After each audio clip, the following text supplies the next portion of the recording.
sûreté maritime et portuaire, en général, et dans le grand port maritime de Marseille et de Fos en particulier. Vous savez évidemment que les ports et les aéroports sont des cibles potentielles de menaces terroristes et plus généralement des enjeux de sûreté. Si vous êtes Marseillais, et je sais que la plupart d'entre vous le sont, vous savez que la gendarmerie maritime a mis en place il y a une dizaine d'années ce qu'on appelle les PSMP, là, les pelotons de sûreté maritime et portuaire. Alors, je crois qu'il y en a un pour Marseille-Joliette et un autre pour les bassins de Fos. Vous nous direz ça mieux que moi. Voilà, donc j'ai invité le capitaine Frédéricos qui commande en l'occurrence le peloton Marseille-Joliette. Donc vous verrez les unités, les bâtiments tout près d'ici, là, dans le Vieux-Port. Voilà, je ne vais pas vous prendre plus de temps. Je vais vous remercier d'être venu. Il ne vous a pas échappé qu'on a fait un petit changement, non pas de sujet, mais de conférencier, de manière à maintenir la date et le sujet. Donc merci d'avoir accepté de prendre le relais avec un préavis relativement court. Voilà, merci. Je vous cède la parole et le micro. Merci. Bonsoir tout le monde. On va essayer avec celui-là. Tout le monde m'entend? C'est bon? Ça passe? Ok. Bonsoir à tous. Donc, je suis comme a dit le commandant, je suis le capitaine Cos et je commande actuellement le peloton de sûreté maritime et portuaire de Marseille-Joliette. Alors, me mettant un peu à votre place, où vous avez opté pour écouter une conférence d'un gendarme maritime. Peut-être qu'il y a une petite question dans votre tête, mais pourquoi, qu'est-ce que les gendarmes font dans une ville qui fait 2 millions d'habitants? Déjà, c'est un peu bizarre dans le conscient collectif. Et deuxièmement, qu'est-ce qu'il fait habillé en marin, quoi, en gros, hein. Voilà, c'est ça. Alors, pour faire court, la gendarmerie maritime, c'est une gendarmerie qu'on appelle spécialisée, qui est placée pour emploi au profit de la Marine nationale. Donc on est logé, habillé, payé entre guillemets par la Marine nationale pour occuper des missions que je développerai un peu plus loin, et notamment la mission de sûreté portuaire. Donc voilà, donc on porte la tenue de notre employeur, on va dire. La seule différence qu'il y a, c'est que je porte la plaque de poitrine de la gendarmerie. Voilà pour le détail. Au niveau de la gendarmerie maritime. Donc, il faut voir la gendarmerie maritime d'une manière opérationnelle. Donc, pour aller du plus loin au plus près dans la zone de compétence, donc au plus loin, on aura la Marine nationale, hein, qui occupe les eaux internationales et qui fait son action de l'État dans les eaux internationales. Et au plus on va se rapprocher des côtes, au plus on aura des unités de gendarmerie maritime. Donc on va commencer environ à 200 000 des côtes, où nos patrouilleurs gendarmerie font leur mission d'action de l'État en mer. Eux, c'est essentiellement de l'action de l'État en mer et de la présence de la France. Quand on se rapproche jusqu'aux 20 000 des côtes, on aura ce qu'on appelle des brigades de gendarmerie maritime. Donc les brigades de gendarmerie maritime, vous en avez une à Marseille. Quand vous prenez le Vieux-Port et vous prenez direction le Fort Saint-Jean, tout au fond vous avez le quai des administrations au pied du Fort Saint-Jean, et vous verrez ce qu'on appelle une VCSM, vedette côtière de surveillance maritime de mémoire. Vedette de 20 mètres, équipage de 5, eux font des missions d'action de l'État en mer et des missions de police des pêches, la grande pêche on peut dire, et grande plaisance. Un peu plus près des côtes, on aura les PSMP qui, eux, pour les marins, sont équipés de petites batelleries. Donc moi, l'unité que je commande, donc une unité sur Marseille-Ville et une unité sur les bassins ouest, Fos-sur-Mer. Mes embarcations ont une limite des 12 000 nautiques. Nous avons 4 embarcations au niveau du peloton que je déclinerai un peu plus loin. Pour faire un parallèle, on va dire, qui n'est pas forcément à 100% vrai, mais qui illustre, on peut être considéré un petit peu comme les pelotons de l'EPSI de la gendarmerie maritime. Après, on va se rapprocher des côtes encore plus. Dans la zone des 6000, nous aurons les brigades de surveillance du littoral qui, eux, s'occupent principalement des petits métiers de la pêche. Petite plaisance, voilà, dans la franche, on va dire, nautique. Et eux ont aussi des compétences jusque pour suivi de la filière pêche, jusque, on va dire, dans l'assiette du consommateur via soit les restaurants, soit les poissonneries, tout ça. Donc, ils contrôlent énormément à terre également. Et ils ont une partie, on va dire, lutte contre le braconnage. Donc, la BSL de Marseille, ici, ont une grosse action au niveau du braconnage dans le parc des Calanques, par exemple.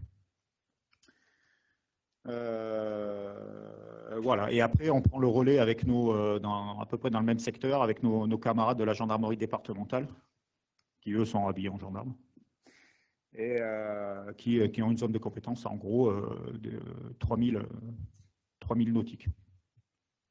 Bon. Je voulais dire, si vous avez des questions, il faut m'arrêter et je répondrai en live, on va dire. Donc voilà pour en gros la répartition sur le plan d'eau des unités de gendarmerie maritime. La répartition géographique maintenant de la gendarmerie maritime. Donc la gendarmerie maritime, c'est un état-major à Paris, à Houille, en région parisienne. 3 groupements de gendarmerie. Donc le groupement, comme vous voyez, Manche-Mer du Nord.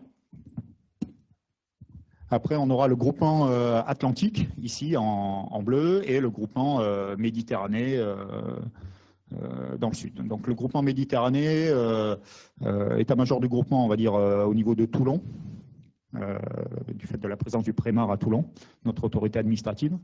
2 compagnies, une compagnie de gendarmerie de Marseille qui s'étend à peu près de La Ciotat jusqu'à la frontière espagnole, et une compagnie de Toulon qui s'étend de La Ciotat exclue jusqu'à la frontière italienne et qui inclut la Corse. Sur la même diapositive, vous avez les unités dont j'ai parlé tout à l'heure. Donc là, on est sur les unités navigantes. Donc vous avez les patrouilleurs, ici et là, et les unités, les brigades de gendarmerie maritime implantées sur tout le littoral. Donc vous voyez, c'est tout de suite des distances terrestres qui sont assez importantes à tenir. Donc on s'appuie sur ce maillage territorial et en complément, on a les unités à terre métropole que je vous ai parlé tout à l'heure, les brigades de surveillance du littoral. Donc ici on a Port-la-Nouvelle, on a plein d'unités, Cap-Ferré, La Rochelle, Marseille, Lorient, enfin, tout ça. Et après on a les pelotons de sûreté maritime et portuaire, dont j'ai mis les VCSM, les vedettes. Voilà pour la répartition, on va dire, géographique sur le littoral français. Oui.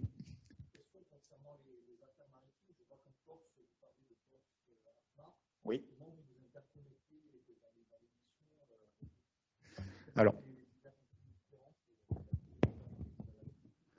Alors,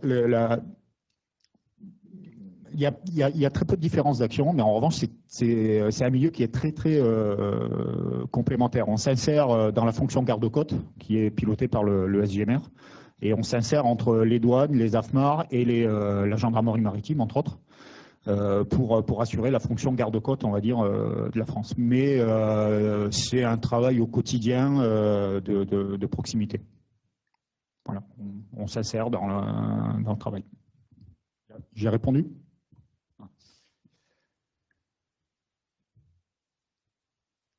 Alors, on a aussi des unités outre-mer, réparties bien sûr dans tous les outre-mer français.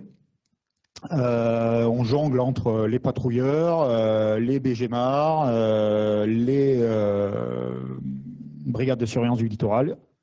Pour le moment, il n'y a pas à mon grand regret, il n'y a pas de PSMP outre-mer.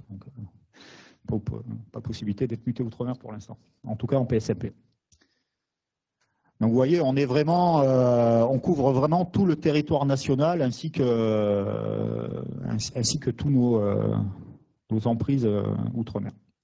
Au niveau des missions de la gendarmerie maritime, donc on a toutes les missions d'action de l'État en mer qui nous sont demandées par le Prémar, la Marine nationale. On a des missions de sûreté, protection, défense. Donc ça, c'est les PSMP-M, qu'on veut dire les PSMP militaires, c'est-à-dire ceux qui sont basés dans les bassins navals. On a des missions, on reste gendarme, hein, on a des missions de judiciaires, hein, tout ce qui est lutte contre, comme j'ai un peu défloré tout à l'heure, hein, lutte contre le braconnage, lutte contre les trafics, voilà, et puis protection des citoyens. Et on a les missions de sûreté maritime et portuaire qui sont nos missions un peu plus dévolues au PSMP, parce que les PSMP, comme vous verrez, sont placés dans les ports de commerce d'importance. Oui. Voilà. Donc au niveau de là on va rentrer dans le vif du sujet, hein, au niveau de la sûreté portuaire. Donc je vais vous développer un petit contexte et un historique de la sûreté portuaire. Je vais vous développer les PSMP avec une vision un peu plus centrée sur le PSMP de Marseille et de Port-de-Bouc, parce que c'est la matière que je connais un peu le mieux, on va dire. Je développerai ces moyens et je vous donnerai quelques retours sur expérience. Alors, il faut savoir que grossièrement, on a 90% des échanges commerciaux qui se font par voie maritime, ce qui donne un chiffre d'affaires assez impressionnant, hein. En gros, c'est 1500 milliards d'euros. Quand on voit, il y a une application qui s'appelle Marine Traffic, là, je pense que beaucoup de monde connaît. Quand on voit sur Marine Traffic, vous avez chaque petit triangle représente un bateau. Quand on dézoome, on va dire, sur le globe, on s'aperçoit que il y a énormément de bateaux en mer, quoi. C'est assez impressionnant. Je n'avais pas conscience de ça avant de venir en gendarmerie maritime, hein, pour ma part. Mais c'est impressionnant. Alors au niveau de la France, nous sommes la deuxième façade mondiale maritime. 85% des marchandises transitent par la mer, hein. On a en gros 350 millions de tonnes et 40 millions de passagers. En moyenne, on a un navire de commerce qui touche un port toutes les 6 minutes. Et donc voilà, ça vous donne une échelle du trafic maritime mondial. En Méditerranée, la Méditerranée représente seulement, on va dire, 1% des mers du globe, mais 25% du trafic mondial. Donc c'est assez important tout ce qui passe dans notre Méditerranée. Et le GPMM, par exemple, alors ça, c'est des données qui datent de mon arrivée, donc en 2019, et on peut considérer qu'il représente 70% des apports pétroliers français. Pardon? Ouais. C'est pas grave. Donc voilà, donc on a ce qu'on appelle un hinterland. Un hinterland en domaine maritime, c'est un domaine d'influence, on va dire, qui part de la France et qui monte presque jusqu'en Hollande, Allemagne, Suisse. Voilà, on fournit pas mal d'essence pour tous ces pays. Bon, là j'ai un petit problème de... C'est pas grave. Donc, au niveau de la sûreté maritime et portuaire, donc elle a pour but de détecter les menaces d'actes illicites qui pèsent sur les navires, les ports et les installations portuaires. La sûreté portuaire est née, on va dire, après les attentats du World Trade Center. Donc le monde maritime a pris conscience du danger, on va dire, que pouvait représenter une atteinte de ce type, et il en est né le code ISPS. Le code ISPS, pour vulgariser, c'est un label de qualité pour les ports et les navires.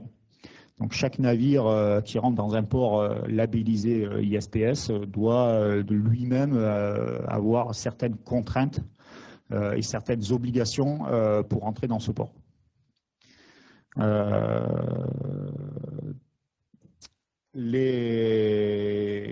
Donc la sûreté maritime, elle vise à lutter, on va dire, contre les atteintes à la vie humaine, les atteintes à l'économie, les atteintes à l'environnement et les atteintes symboliques. Au niveau des atteintes à la vie humaine, on est sur le spectre menaces terroristes, menaces de droit commun. Il est courant, par exemple, pour mon unité, d'arriver sur un navire de croisière ou un ferry qui vient de n'importe où sur le globe et de mener une enquête parce qu'il y a eu des atteintes physiques sur des personnes à bord. Voilà, les traversées ne sont pas forcément tranquilles et douces. Donc les atteintes à l'économie, on est d'accord, hein, c'est tout ce qui peut être éventuellement trafic illicite, tout ça. Donc on monte régulièrement des missions, comme je vais vous montrer en rétex un peu plus loin, avec nos camarades douaniers pour lutter contre tous les trafics illicites de toutes sortes. Les atteintes à l'environnement, donc c'est tout ce qui est pollution, que ce soit pollution de l'air, qui est c'est un sujet assez sensible, on va dire, sur Marseille, hein, avec pas mal d'associations. Et les atteintes à l'environnement, l'environnement aquatique, si je puis dire, avec tout ce qui peut être dégazage et containers qui tombent à l'eau, enfin bon, voilà, plein de choses. Et après, on a une atteinte des atteintes symboliques, une atteinte symbolique. On a eu, il y a pas longtemps, on a eu un groupe d'activistes qui s'est ancré, on va dire, dans la sortie du port, dans la passe nord, qui revendiquait une lutte contre le tourisme de masse que représentaient les croisières, quoi. Voilà.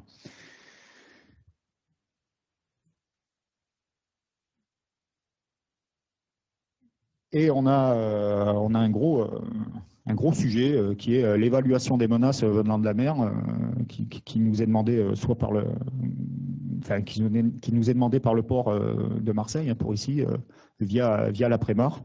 Donc on participe à tout ce qui est CLSP, CSP, toutes les comment dirais-je, tous les documents de sûreté liés au port. Donc, elle limite son champ d'action au port et aux installations portuaires. Donc, moi, clairement, ma limite d'action, c'est le port, les zones à accès restreint, ce qu'on appelle les ARS, les installations portuaires et le port et ses approches maritimes. Après, bon, j'ai des petits bateaux, ça fait un peu loin pour aller plus loin, quoi, on va dire. Voilà, donc j'articule mon champ d'action autour du port et des installations portuaires. Donc les PSMP. Oui. Oui. Non, la police nationale a compétence sur les GP2M. Ouais. Il y a un partage des compétences qui se fait, il y a un travail honnêtement d'intelligence de tous les jours qui se fait vraiment sans problème, et la police nationale a compétence dans le GPMM. J'ai l'habitude de dire que on va parler du GPMM et les ports en général, c'est un peu la zone grise de compétences où tout le monde se croise en fait. Tout le monde se croise et alors oui, moi je suis compétent dans le port. Oui, la police nationale est compétente dans le port aussi. Il y a un partage, on va dire, qui se fait naturellement. On va dire, j'ai une encre sur l'épaule ou sur la poitrine, donc tout ce qui flotte, c'est à moi. Tout ce qui est à terre, c'est la police, quoi. Voilà. Pour vulgariser, hein, c'est pas. Oui.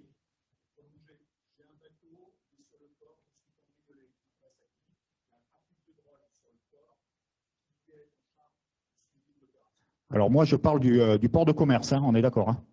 Port de commerce, à partir du moment où on est sur un bateau, c'est la gendarmerie maritime.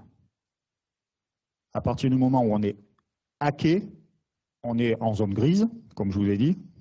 Et à partir du moment où on est sur le quai, c'est la police nationale.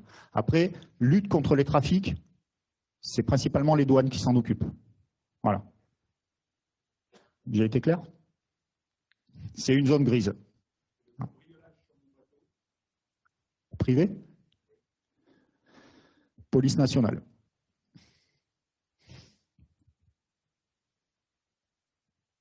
Alors, dès 2006, il a été créé, comme je vous ai dit tout à l'heure, des PSMP, donc des pelotons de sûreté maritime et portuaire, au nombre de 6 dans les ports civils, Calais, Dunkerque, Le Havre,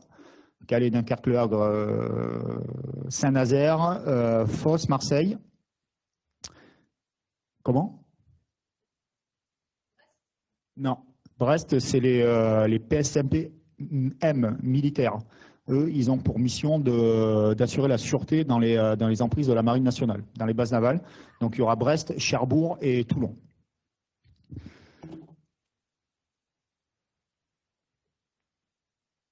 Donc, on va lutter contre, comme je vous l'ai dit tout à l'heure, hein, contre les actions, potentielles actions terroristes, hein, les actions de prise d'otage et de contrôle, et destruction. Prise d'otage et de contrôle, c'est ce qu'on craint, c'est ce qu'on craint le plus. Hein. On parle là-dessus, on parle de Bataclan flottant. Donc après, le schéma national d'intervention a été refait après les attentats de 2015 et nous donne à tous un devoir, on va dire, d'intervention de ce qu'on appelle de primo intervenant sur ce genre de choses. Après, moi, je suis encore une fois limité par mon rayon d'action. Limité par mon zone de compétence, parce que moi je suis compétent dans les eaux territoriales. Après, au-delà, c'est la Marine nationale qui prend le relais par le plan d'action immédiat. On peut avoir aussi des menaces de projection de navires sur je ne sais quoi, hein, sur une projection de navire qui boucherait, on va dire, non pas comme la sardine boucher le port de Marseille, mais on pourrait avoir une projection qui nous bouche la passe nord ou la passe sud du port, et on peut avoir de grosses répercussions sur l'économie et pendant un temps certain. Donc on doit lutter là-dessus. On a des menaces de style déclenchement de charges explosives, hein, sur un bateau, même si avant de faire péter un bateau et encore plus de le faire couler, il faut quand même énormément de charges. Voilà, c'est quelque chose qui peut,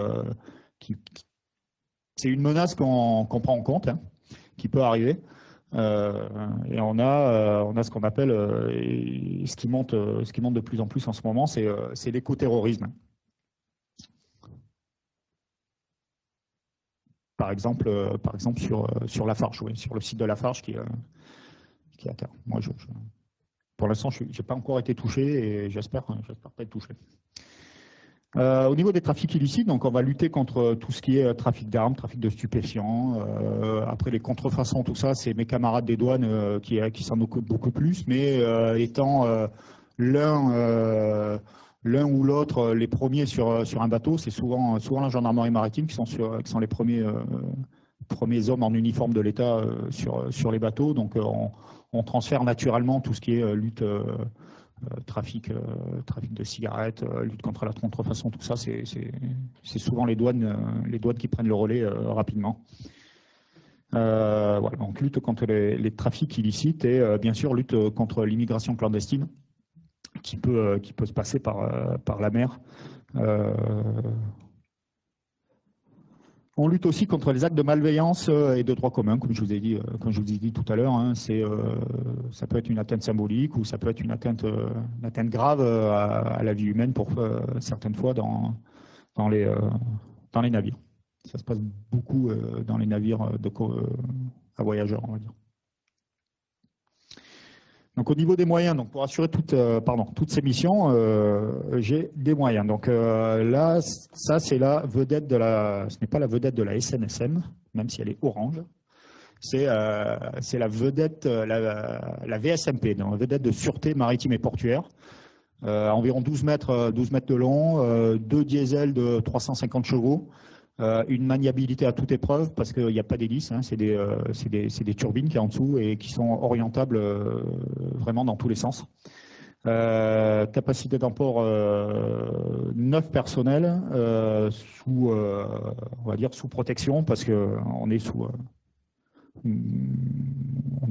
coque, on va dire. Voilà, donc très très maniable. Ces embarcations ont une dizaine d'années, mais font très bien le travail, quoi.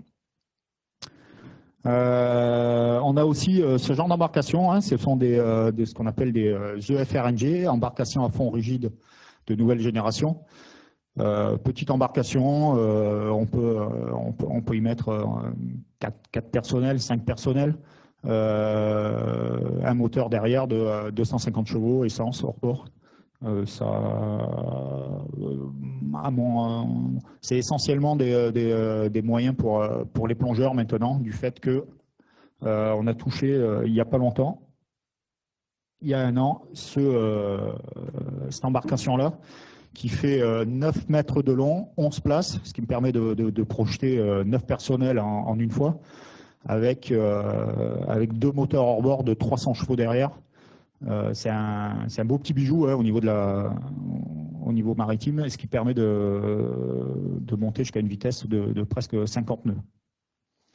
Donc ça fait, en calcul rapide, on est presque à 100 km/h sur l'eau. Donc projection très très rapide, interception même de navires, hein. On peut se projeter en un point très rapidement et on peut projeter 9 personnels sur un navire ou sur un événement quelconque, avec un renfort de 6 derrière dans la VCSN, si besoin. Au niveau des militaires, donc là je vous ai fait un tableau à 2 entrées, on va dire, entre les 2 PSMP. On est vraiment jumeaux avec le PSMP de Fos-sur-Mer. On travaille régulièrement ensemble. Eux ont un bassin beaucoup plus industriel que le mien.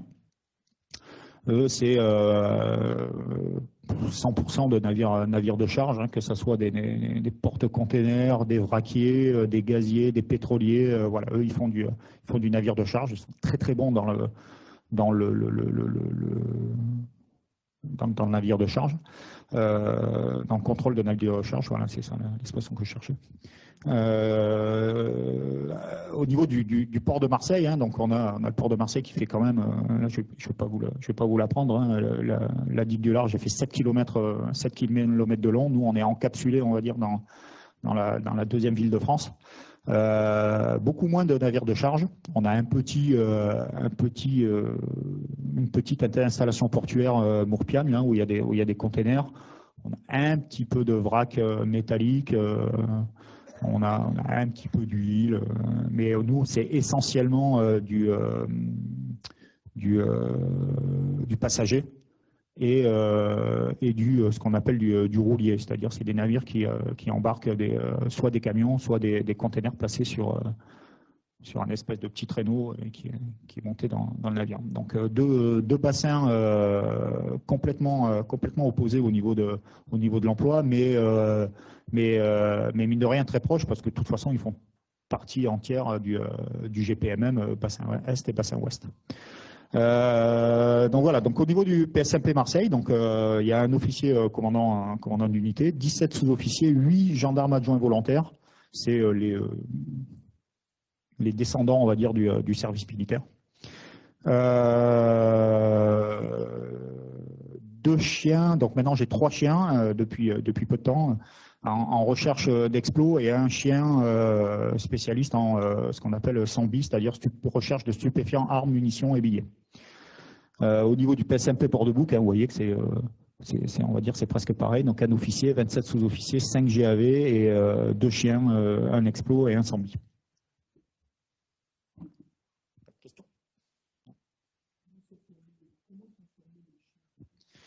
Alors les chiens sont sélectionnés par la gendarmerie nationale et sont formés avec leur maître à l'école de Gramat dans le Lot. C'est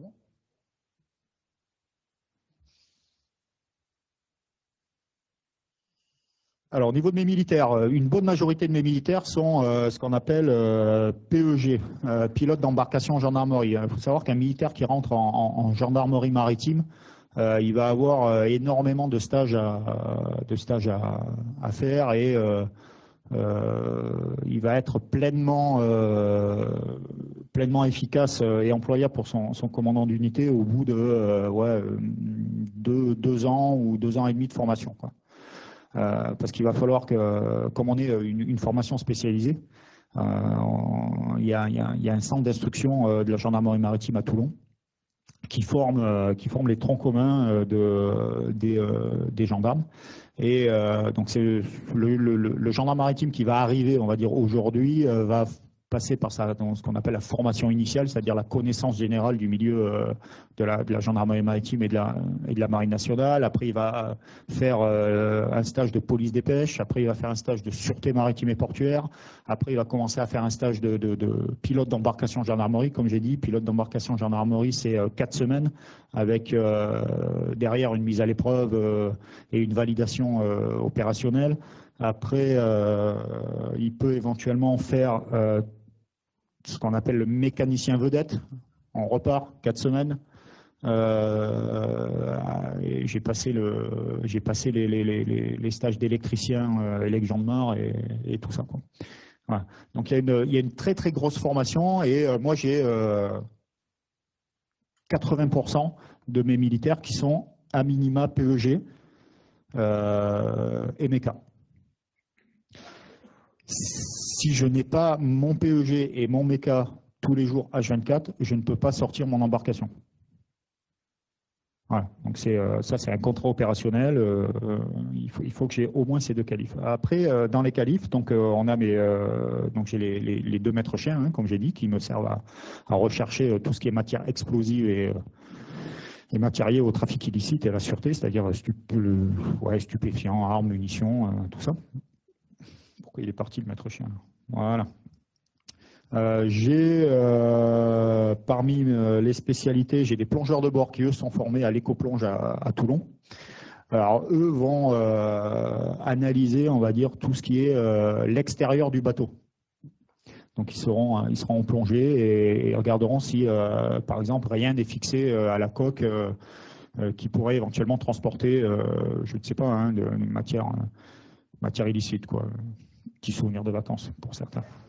Ces militaires ont aussi un volet gendarmique qui est le technicien en investigation subaquatique. Donc ils peuvent faire des constatations subaquatiques sur des cadavres, hein, qui sont trouvés au fond de l'eau, entre 2 eaux ou en surface, du fait d'un accident du travail d'un chalutier, du fait d'un acte malveillant, du fait d'un accident de plongée, en fait tout ce qui peut arriver, on va dire, comme accident malheureux en mer. J'ai des personnels qui sont formés donc Roconedex, hein, donc reconnaissance d'engins explosifs. On a eu il y a en gros 6 mois une découverte de colis suspects sur un navire la Corsica Linea. Donc il avait été mis en œuvre tout le système et j'avais envoyé mes Roconedex pour évaluer, on va dire, la dangerosité du colis et puis transmettre tout ça au service de déminage qui ont fait leur boulot derrière. Au travers de ça, il ne faut pas oublier qu'on reste tous gendarmes, donc une bonne majorité de mes militaires sont officiers de police judiciaire et aptes à conduire des enquêtes, on va dire, de premier niveau, mais qui, des fois, dépassent les entendements au niveau de complexité, parce que le domaine maritime, c'est assez complexe, hein, quand même. Des questions pour le moment? Alors, au niveau des retours sur expérience, donc pour les plus anciens d'entre nous, donc les conflits sociaux successifs sur lesquels avait été engagé le peloton, hein, à l'époque ça s'appelait la SNSM. Maintenant, après plusieurs noms, ça s'appelle la méridionale, mais bon, c'est voilà. Donc, conflit social, donc toute la gestion, on va dire, de l'ordre public sur le plan d'eau, le renseignement. Ah oui, j'ai oublié un de mes militaires a récemment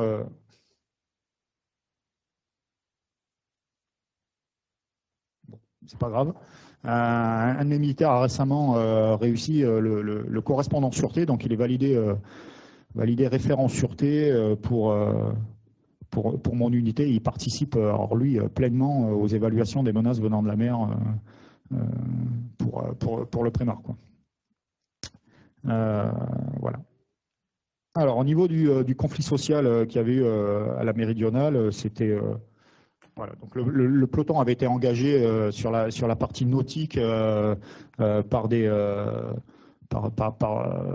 sur des missions de renseignement, sur des missions je me souviens que enfin j'ai lu, hein, parce que moi j'étais pas là, les manifestants avaient tendu des haussières au travers des axes de navigation. Donc nous on avait projeté des militaires pour rendre la navigation possible dans le port, tout ça. Donc on peut avoir pas mal d'actions, notamment sur l'eau, principalement. Alors, au niveau du trafic de drogue, donc là, il n'y a pas de photo parce que tout est encore en enquête. Donc, je peux en parler, mais dans les grandes lignes, on avait eu sur un navire qui venait de l'Amérique du Sud, de mémoire. Le chef mécanicien a averti son commandant que le moteur chauffe anormalement. Donc le commandant décide par exemple de venir de dérouter en fait sur Marseille pour faire des vérifications un peu plus poussées. Du fait, il avertit la capitainerie pour demander l'autorisation de rentrer dans le port. La capitainerie nous appelle en disant bah voilà, lui c'est bizarre quand même parce qu'il vient sur Marseille alors qu'il voulait pas. Enfin, au départ il n'était pas destiné à Marseille. Donc on avait dépêché une équipe de visite. Faut savoir que l'une de mes missions, c'est faire de ce qu'on appelle des contrôles sûreté. Alors, un contrôle sûreté, pour faire un parallèle très rapide, c'est un gros contrôle police-route sur un gros camion qui flotte, quoi. Voilà, donc on va contrôler une partie des documents liés au navire, avec sa cargaison et des documents propres au navire, ses conformités ISPS. On va fouiller le navire, faire une visite et éventuellement faire la coque. Donc on avait fait un CS3 et les plongeurs avaient trouvé dans les aspirations d'eau de mer pour refroidir le moteur, avaient trouvé de mémoire 450 kg de cocaïne qui avait été planquée à l'intérieur, quoi. Voilà, donc tout ça avec un moteur qui chauffe anormalement.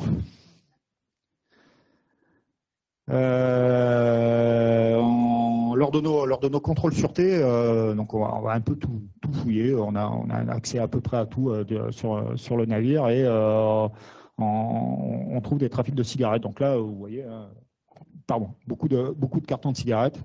Ça, c'était sur Fos-sur-Mer de mémoire. Alors voilà, quand on tombe là-dessus, donc c'est pas pour la consommation du bord, on peut le comprendre.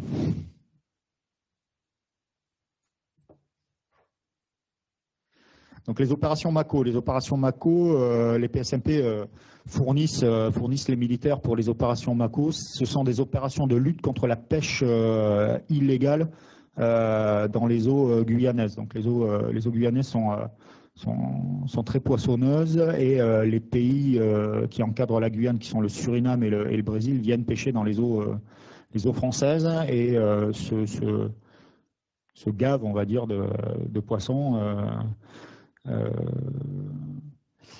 Il est fait 2 fois par an ce genre de mission, donc c'est 2 semaines de mission pour les militaires qui sont envoyés là-bas. C'est des missions qui sont assez dangereuses, parce que là on est en Amérique du Sud, on n'a pas la même culture, on n'a pas surtout la même culture des armes, on n'a pas les mêmes moyens non plus. C'est des gens à qui on va prendre quand on va dérouter le bateau, quand le bateau va se faire prendre, il va avoir en gros 6 mois de paye en moins. Donc voilà, c'est souvent très très violent comme action. Donc les PSMP fournissent les militaires pour ce genre de mission. Donc là vous voyez les embarcations ici, et ça c'est ce qu'on appelle une tapouille, où à l'intérieur c'est gavé de poissons, quoi. Voilà. Lors de mon arrivée en 2019, on avait fait une levée de doute sur un navire de la Corsica Linea qui avait décelé via des militaires en retour de Corse, qui étaient en stage, qui avaient décelé des individus qui laissaient planer le doute sur un éventuel passage à l'acte au niveau terroriste. Donc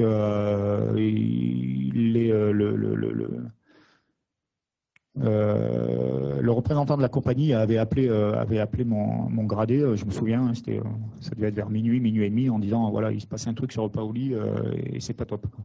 Donc nous on avait envoyé 2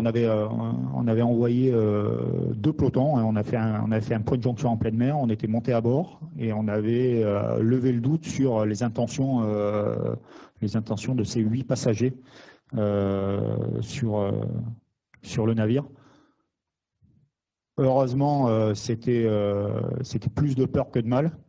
Mais voilà, on est capable de projeter des militaires très très rapidement. Je crois que de mémoire, en 2 heures, en 1 heure et demie, pardon, on était au pied de nos embarcations et en 2 heures et demie, on était au pied du bateau, quoi, à peu près.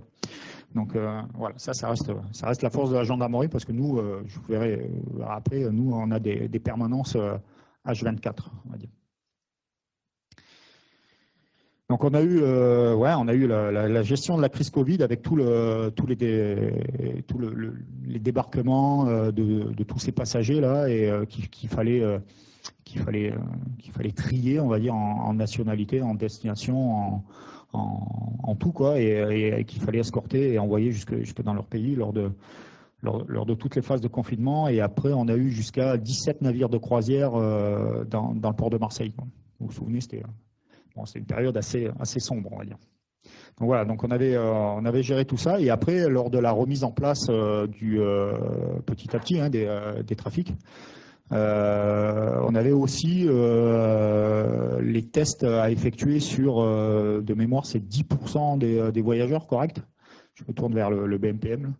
Donc il devait être testé 10% des voyageurs qui rentraient en France. Donc il y avait des grosses opérations montées entre la douane, la PAF, la gendarmerie, le BMPM pour évaluer qui était vacciné, qui ne l'était pas, qui il fallait. Voilà, donc c'était ça. Donc grosse coopération. Donc le PSMP Marseille, hein, quand vous regarderez le port, hein, ce qu'il faut penser, c'est que moi j'ai une équipe de gendarmes prête à être projetée H24 dans le port, ces approches maritimes, dans le but d'empêcher toute menace réelle ou supposée, réelle ou supposée n'atteigne pas la terre.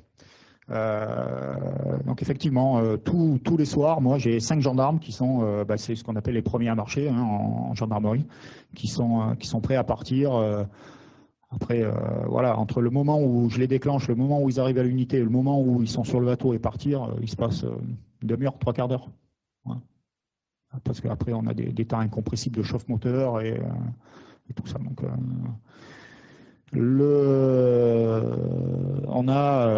donc ça, c'est mes chiffres, les chiffres de mon inspection annoncée de l'année dernière.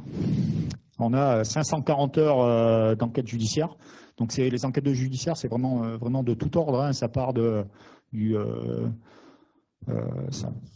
c'est vraiment tout ordre, atteinte contre les personnes, atteinte contre les biens, des vols dans le GPMM, des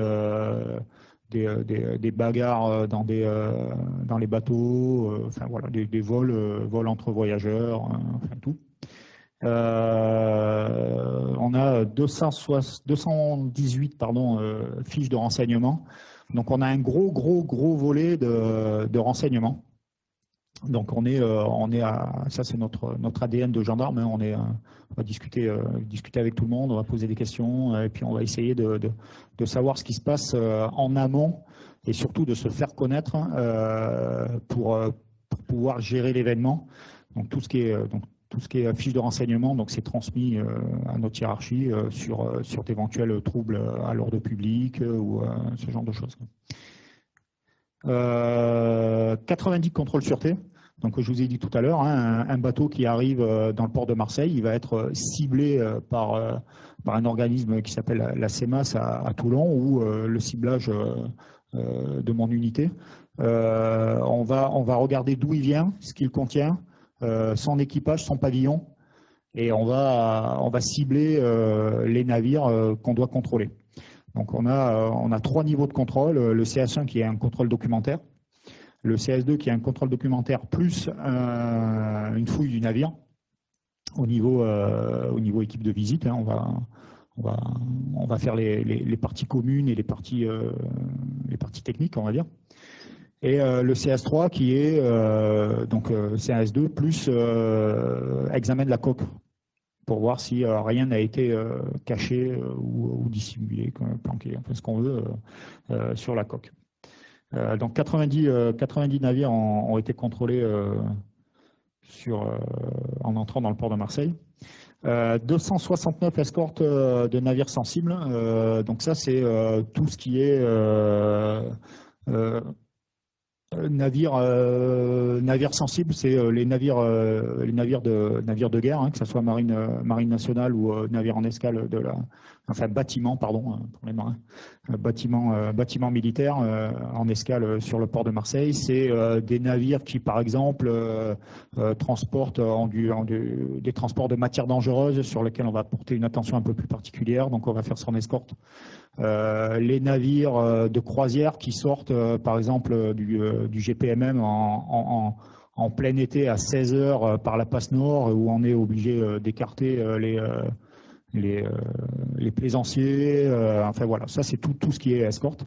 Et vous voyez marqué équipe de protection de navires à passagers. Ce sont des équipes embarquées dans les ferries, dans les bateaux à pavillon français, qui eux font soit des traversées complètes vers la Corse essentiellement et des retours, et qui sont là pour sécuriser la traversée, soit ce qu'on appelle une étape courte, donc on en fait à un rythme régulier. Je projette une équipe de 5, 6, 7 militaires en fonction de l'événement et de mes possibilités. Ils montent à bord du navire par l'échelle pilote, hein, et ils sécurisent toute l'entrée du navire en amont, on va dire, de la prise pilote pour voir si tout va bien. Donc ça a représenté donc 269 escortes. 164, ce qu'on appelle ESNAP. Alors c'est un petit peu pareil qu'une escorte, mais sur les navettes à passagers, que ce soit Frioul ou aidez-moi les Marseillais, Pointe-Rouge et l'Estac. Donc là, on va soit monter à bord à partir d'un des ports, soit monter à bord en pleine marche, soit escorter les navires pour voir si tout va bien avec notre boulot de gendarme. Pour l'unité, ça représente donc 28 300 heures gendarmes, hein, sur le port. Et gros boulot, participation à tout ce qui est plan de sûreté du port. Voilà pour je suis encore dans les temps, commandant. Donc voilà pour tout ce qui est mission du peloton lié à la sûreté. Est-ce que vous avez des questions? Oui.